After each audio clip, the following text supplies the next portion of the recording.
जो एक अहम मुद्दा जिसके बारे में हम बताना चाहते हैं वो है जो यूएलबी और म्यूनिसिपल कॉरपोरेशन के इलेक्शंस हैं, इसके ऊपर जो स्टेट इलेक्शन कमीशन है उसकी कोई जुरिस्डिक्शन ही नहीं है।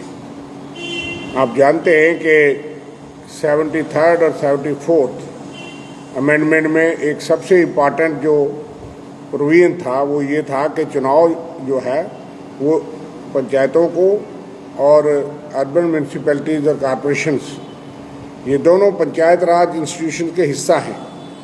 एक देहात के पंचायत राज इंस्टीट्यूशंस हैं, एक शहरों के अर्बन बॉडीज़ के टाउन्स के पंचायत राज इंस्टीट्यूशंस हैं। इनमें एक जैसा प्रावधान है। संविधान की धारा 373 73rd अमेंडमेंट और 74th अमेंडमेंट में सबसे एक अहम मुद्दा था कि चुनाव निष्पक्ष हो, उसके लिए वोटर लिस्ट,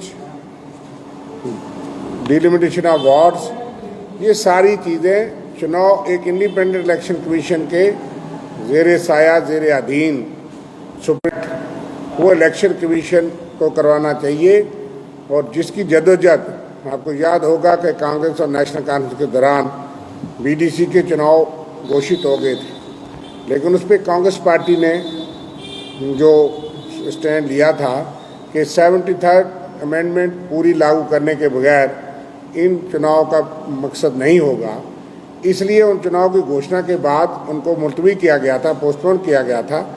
और वो तमाम कानून के प्रावधान जो कांग्रेस पार्टी ने कहा कि जो 73rd में थे उस पंचायत राज के कानून में मार्च 2014 में हमने लागू किए, जिसमें एक इलेक्शन कमीशन भी था और जिसकी वजह से आज एक स्टेट इलेक्शन कमीशन पंचायत राज का बना है। लेकिन अचंभे की बात यह है कि ये अब नोटिस में आया है कि कांग्रेस की स्ट्रगल के बाद 73rd के तहत स्टेट इलेक्शन कमीशन तो बन गया, पंचायत और रूरल बॉडीज़ का चुनाव जो है वो स्टेट इलेक्शन कमीशन करवाता है। और अब जो चुनाव अर्बन बॉडीज़ का, म्यूनिसिपल कॉरपोरेशन का, म्यूनिसिपैलिटीज़ का होने जा रहा है जो है वो चीफ इलेक्टोरल ऑफिसर करेगा, उसमें इलेक्शन कमीशन की जुरिस्डिक्शन ही नहीं दी गई। उसके लिए सेपरेट इलेक्शन कमीशन या इसी इलेक्शन कमीशन को पावर्स दी जानी चाहिए थी। वन नेशन वन कॉन्स्टिट्यूशन, एक विधान, एक संविधान, एक प्रधान की बातें करने वाले आज वो चीफ इलेक्टोरल ऑफिसर के ज़ेर साया क्यों करवाना चाहते हैं, जबकि ऑलरेडी बना है, उसी के इख्तियार दिए जा सकते हैं। और ये निष्पक्ष चुनाव तभी होगा जब इसका चुनाव स्टेट इलेक्शन कमीशन के ज़ेर साया होगा। लेकिन बड़ी दुर्भाग्य की बात है कि इतने सालों के बाद 2014 के बाद 2024 में 23 में चुनाव होने जा रहे हैं, लेकिन 9 साल या 10 साल ने इसमें इन्होंने इलेक्शन कमीशन जो है अर्बन बॉडीज़ के लिए नहीं बनाया या उसका इख्तियार जुरिस्डिक्शन इसको नहीं दी। और संविधान जो है वो जहाँ लागू है उसमें लिखा है, जो आर्टिकल 243ZA संविधान जो है देश का, उसको तहत ये चुनाव जो है वो इलेक्शन कमीशन को करना है। मैं आपको पढ़ के सुनाता हूँ जो आर्टिकल 243ZA कहता है, election to the municipalities, the superintendence, direction and control of the preparation of electoral rolls for and the conduct of all election to the municipalities shall vest in the state election commission as referred to in article 243K। 243K के तहत state election commission headed by Shri BR Sharma यहाँ बना है। पहले के शर्मा साहब थे और अब BR शर्मा जी हैं, वो हो गया पंचायत के लिए। और 243ZA में उसी में लिखा है कि ये इसी तरह का कमीशन होगा अर्बन बॉडीज़ के लिए, म्यूनिसिपल कॉरपोरेशन और म्यूनिसिपल जो बाकी बॉडीज़ है।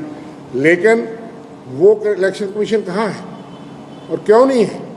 आज तो 2019 के बाद पूरा संविधान के तमाम धाराएं जम्मू कश्मीर में लागू हैं और इसमें लिखा है कि 1 साल के अंदर अंदर आपको इलेक्शन कमीशन बनाना था। अब तो कई साल हो गए, उस वक्त तो 370 था, अब तो कोई बहाना नहीं है।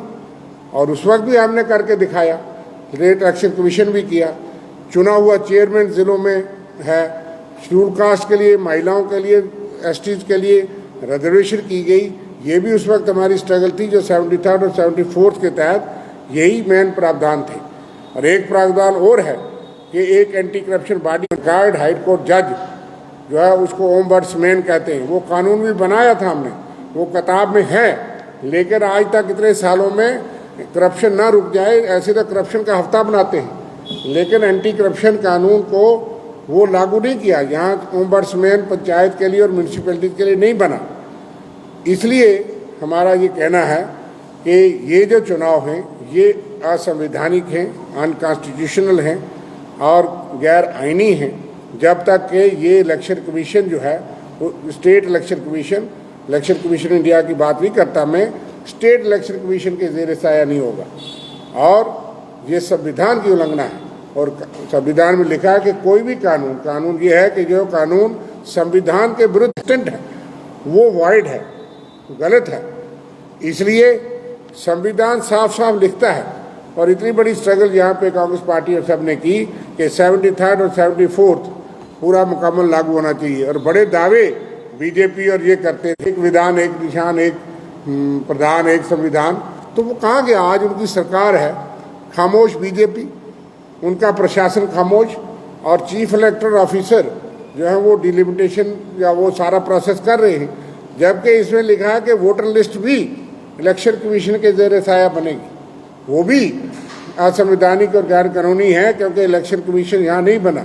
और संविधान में साफ साफ लिखा है, संविधान की सरासर उल्लंघना है, और पूरा संविधान यहाँ यूटी बन गया, 370 खत्म हो गया, तो फिर आज कोई बहाना तो हो नहीं सकता, कोई वजह है जिस वजह से इलेक्शन कमीशन नहीं बनाया गया, या उसी इलेक्शन कमीशन को पावर जो है वो दी जा सकती, जुरिस्डिक्शन दी जानी चाहिए, ताकि ये जो चुनाव होने जा रहे हैं बड़े अहम हैं, और इस चुनाव में कोई किसी किस्म की गलती ना हो।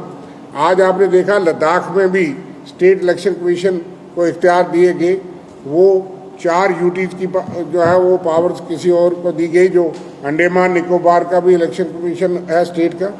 तो यहाँ तो अपनी स्टेट में आपके पास इलेक्शन कमीशन आपने पंचायत के लिए बनाया है, तो फिर रूरल पंचायत जो हैं वो इलेक्शन कमीशन में चुनाव होगा, और अर्बन पंचायत जो बॉडीज हैं आपकी म्यूनसिपैलिटीज या कारपोरेशन है वो चीफ इलेक्टर हुआ। तो फिर ये संविधान की उल्लंघना नहीं है शरेआम। इसलिए आज इस मुद्दे पे ही हम बीजेपी से भी पूछना चाहते हैं, जो उस वक्त दवाई देते थे, और कांग्रेस पार्टी ने ये इख्तियारात दिए हैं कि आज 8300 के करीब यहाँ महिलाएं चुन के आई हैं, चाहे वो वार्ड में हैं, पंचायतों में हैं, बीडीसी की चेयरपर्सन हैं या डीडीसी की चेयरपर्सन हैं, डीडीसी मेंबर हैं, और डीडीसी की चेयरपर्सन में शेड्यूल कास्ट शेड्यूल ट्राइब के लिए रिजर्वेशन है। जम्मू है वो बीजेपी से हो, लेकिन दलित है विकास ऑफ कांग्रेस, क्योंकि वो अमेंडमेंट वो कानून हमने बनाया देश में भी और यहाँ भी। और आज किसी ज़िले का राजौरी का चेयरपर्सन जो है वो शेड्यूल ट्राइब है, विकास ऑफ कांग्रेस, क्योंकि वो कानून देश में और यहाँ पे हमने बनवाए और लागू किए। जो दावे करते थे, वादे करते थे, एक संविधान की बातें आज कहाँ खामोश और क्यों करवा रहे हैं ये चुनाव इस तरह से। इसलिए हमारा ये मानना है ये गैर आइनी है, अनकॉन्स्टिट्यूशन है, कॉन्स्टिट्यूशन वायलेशन है। कांग्रेस पार्टी ये मांग करती है कि ये चुनाव state election commission, independent election commission जो है, जैसे कि संविधान में लिखा है, उसके ज़ेर साया में होना चाहिए, और सारा प्रोसेस उसके सुपरिटेंडेंट्स और डायरेक्शन एंड कंट्रोल के तहत होना चाहिए, जैसा कि कानून और संविधान में लिखा है। ये हमारी मांग है, और हम ये दिखाना चाहते हैं कि ये बहुत बड़ी एक ब्लंडर है और गलती है। यहाँ पे यूटी और रोज जो है एलजी साहब भी और बीजेपी के साथी मेरे रोज कहते हैं, लेकिन नीचे क्या हो रहा है ये उनका जवाब देना चाहिए, और बीजेपी इसका जवाब दे, और सरकार केंद्र और राज्य सरकार यूटी सरकार भी इसका जवाब दे कि क्यों ऐसा हो रहा है। और इसलिए निष्पक्षता के लिए, फेयरनेस के लिए, ट्रांसपेरेंसी के लिए ये इम्पॉर्टेंट है, ये हमारी मांग है। मुद्दे और भी हैं, लेकिन आज ये सबसे अहम मुद्दा जुड़ा है, इसी पे मैं कंसंट्रेट करूंगा। आपका कोई प्रश्न या आप पूछे? कांग्रेस पार्टी सब तैयार है इलेक्शन के लिए? बिल्कुल के लिए तैयार है, और कांग्रेस तो मांग करती आई है। हम तो असेंबली इलेक्शन के लिए 5 साल से तैयार हैं, लेकिन वो कब होगा, कैसे होगा, क्योंकि जब तक सर्वे नहीं कहेगा तब तक नहीं होगा। तो ये तो चुनाव होने चाहिए, ये तो देश में और यहाँ पे ये कांग्रेस पार्टी और राजीव गांधी की देन है कि 73rd और 74th के तहत आप जो देख रहे हैं, महिलाओं का हिस्सा, दलित का हिस्सा, एसटी का हिस्सा, और हालांकि ऑब्जेक्शन है वो हम अथॉरिटी को देंगे, वो अलग चीज़ है, लेकिन आज 33% आरक्षण तो है। आज दलित को अपना हिस्सा मिल रहा है, शेड्यूल ट्राइब को मिल रहा है, यहाँ तक कि ओबीसी को भी मिलना चाहिए, उसमें भी प्रावधान है। अगर कोई चीज़ पहले नहीं बनी वो भी हक रखा जाना चाहिए। जो संविधान कहता है वो अब पूरा लागू है, लेकिन अब तो इस सरकार ने करना था। ये तो दावे करते हैं कि पूरा संविधान हमने सारा लागू कर दिया, हालांकि संविधान पहले भी सारा लागू था, कोई रुकावट नहीं थी, लेकिन अब तो कोई बहाना नहीं। कांग्रेस पार्टी सर इन चुनावों में अकेले जो है वो हिस्सा लेगी? देखिए, ये सियासी मुद्दों पर बात टिप्पणी करेंगे, क्योंकि हमारा अहम मुद्दा जो है वो ये है चुनाव कैसे हो जाएंगे। कोलिशन में, अलायंस में इंडिया अलायंस ऑलरेडी है, लेकिन ये बुनियादी चुनाव हैं। इन चुनाव पे क्या होगा वो आपके समक्ष आएगा, लेकिन पहले चुनाव तो सही तरीके से संविधान के तहत हों, उसकी प्रक्रिया सही हो, ये हमारी मांग है।